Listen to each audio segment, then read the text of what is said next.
Hello guys, welcome to my channel.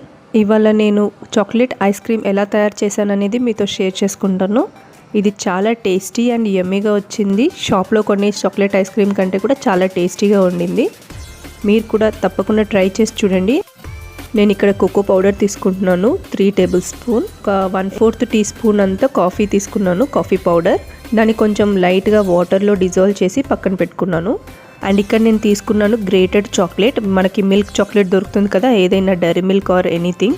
And ఇక్కడ నేను cream తీసుకున్నాను, ఫ్రెష్ క్రీమ్, హెరిటేజ్ది. మీరు ఏదైనా క్రీమ్ తీసుకోవచ్చు, whipping cream or Amul fresh cream దొరుకుతుంది కదా, అదైనా తీసుకోవచ్చు. అండ్ ఇంకా నేను ఇక్కడ మిల్క్ మేడ్ తీసుకున్నాను, కండెన్స్డ్ మిల్క్ తీసుకున్నాను. సో ఫస్ట్ ఒక బౌల్ తీసుకొని దీంట్లో ఐస్ క్యూబ్స్ మనం తీసి పెట్టుకోవాలి. ఐస్ క్యూబ్స్ ఎందుకంటే మనకు ఫ్రెష్ క్రీమ్ని బాగా బీట్ చేయడానికి యూజ్ అవుతుంది. సో నేను ఇక్కడ ఐస్ క్యూబ్స్ తీసుకున్నాను ఒక బౌల్లో. అండ్ ఇంకొక బౌల్ తీసుకున్నాను. దీన్ని బాగా ఫ్రీజర్లో ఒక 1/2 అవర్ పాటు నేను దీన్ని ఫ్రీజర్లో ఉంచేసాను. అండ్ ఆల్సో దిస్ బీటర్ ఒక 1/2 అవర్ ఫ్రీజర్లో ఉంచాను. ఇక్కడ నేను 1 కప్ క్రీమ్ తీసుకుంటున్నాను, ఫ్రెష్ క్రీమ్. 200 ml క్రీమ్ తీసుకుంటున్నాను. మనకి విప్పింగ్ క్రీమ్ అనుకోండి, ఐస్ క్యూబ్స్తో పని ఉండదు. మనకి అది డైరెక్ట్గా మనం విప్ చేసేసరికి స్టిఫ్గా ఫామ్ అయిపోతుంది. బట్ ఈ ఫ్రెష్ క్రీమ్ ఏంటంటే దీనికి ఐస్ క్యూబ్స్ ఉండాలి, కింద చిల్డ్గా ఉంటేనే మనకి ఈజీగా విప్ అవుతుంది అనమాట. సో 1 కప్ క్రీమ్ వేసుకొని బీటర్ హెల్ప్ తోటి స్లోగా, అంటే వన్ స్పీడ్లో ఒక 5 to 10 minutes వరకు బాగా బీట్ చేసుకోవాలి, 1 స్పీడ్లో. చూడండి, ఇక్కడ 10 minutes వరకు బాగా విప్ చేశాను నేను క్రీమ్ని. సో 10 to 15 minutes వరకు మనం బాగా విప్ చేయాలి. 10 minutes నేను 1 స్పీడ్లో విప్ చేశాను. అండ్ నెక్స్ట్ 5 minutes 2 స్పీడ్లో చేశాను. చూడండి, ఇది స్టిఫ్ పీక్స్ లాగా రావాల్సిన అవసరం లేదు, మనకి కొంచెం థిక్గా అవుతేనే సరిపోతుంది. ఒక 1/2 కప్ కండెన్స్డ్ మిల్క్ వాడుతున్నాను. నాకు 1/2 కప్ కండెన్స్డ్ మిల్క్ స్వీట్నెస్ సరిపోయింది. సో నేను 1/2 కప్పే వాడాను. మీకు కనుక స్వీట్ ఇంకా కావాలి అనిపిస్తే ఇంకా కొంచెం కండెన్స్డ్ మిల్క్ వాడొచ్చు. అదర్వైజ్ కొంచెం షుగర్ పౌడర్ యాడ్ చేసుకోవచ్చు మీరు ఈ స్టేజ్లో. సో నేను దీంట్లో కోకో పౌడర్ యాడ్ చేస్తున్నాను, 3 టేబుల్ స్పూన్. సో కొంచెం కాఫీ పౌడర్ని వాటర్లో కలిపేసి పెట్టుకున్నాం కదా, దాన్ని యాడ్ చేస్తున్నాను. సో కాఫీ అనేది మనకు ఆప్షనల్ అండి. మీకు కాఫీ ఫ్లేవర్ కనుక నచ్చకపోతే దీన్ని మీరు స్కిప్ చేయొచ్చు. మీ దగ్గర కండెన్స్డ్ మిల్క్ లేకపోతే మిల్క్ని 1/2 అయ్యే వరకు బాగా బాయిల్ చేసుకొని థిక్గా దాంట్లో కొంచెం షుగర్ యాడ్ చేసుకొని వాడుకోవచ్చు.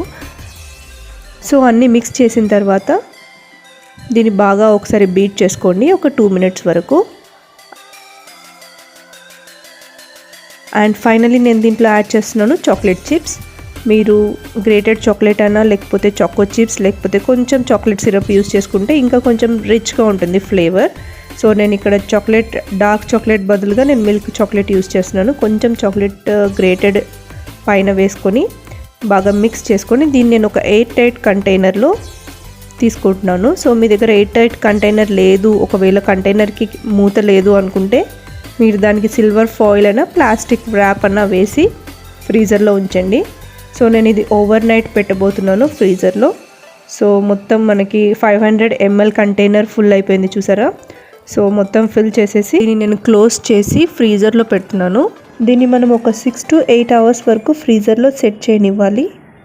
ఓకే అండి, ఇది నేను 8 hours ఫ్రీజర్లో పెట్టాను. సో 8 hours తర్వాత ఐస్ క్రీమ్ బాగా సెట్ అయింది. ఇప్పుడు నేను దీన్ని స్కూప్ చేసుకొని చూపిస్తాను మీకు. చూడండి, ఎంత సాఫ్ట్ అండ్ క్రీమీగా ఉంది కదా టెక్స్చర్.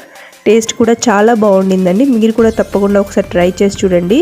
ఈ సమ్మర్లో కిడ్స్కి ఐస్ క్రీమ్ అంటే చాలా ఇష్టం కదా, అది కూడా మనము విప్పింగ్ క్రీమ్ బయట దొరికే ఐస్ క్రీమ్స్ కాకుండా ఇంట్లో తయారు చేసుకుంటే ఇంకా చాలా బాగుంటుంది అండ్ హెల్దీ ఆప్షన్ టూ. మీకు కనుక ఈ వీడియో నచ్చినట్టయితే లైక్ చేయండి, ఏమైనా డౌట్స్ ఉంటే కింద కమెంట్ చేయండి అండ్ సబ్స్క్రైబ్ చేసుకోవడం మర్చిపోకండి. Thank you so much for watching my video. See you in my next video. Until then, take care. Have a nice day.